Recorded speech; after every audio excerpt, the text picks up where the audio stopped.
So next is dictionary items data type. That means you can define your dictionary with different data types like string, int, boolean, and list data type. You can also define inside your dictionary. So here we have a list data type.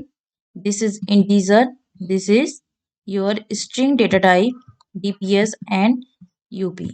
Okay, that's why it's giving error. Now run it. So this is my dictionary. Here is list is also. So what is the data type of your dictionary? So my dictionary data type is dict. This is the data type of your dictionary. Example, I am writing here type.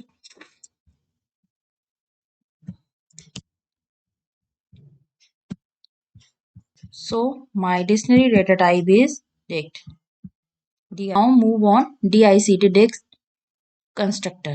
This is a constructor method that is used to define or create your dictionary. I am writing here dict constructor. Here inside my dictionary name Nitik is 20 country India. Dictionary constructor dict. So print it. So this is output.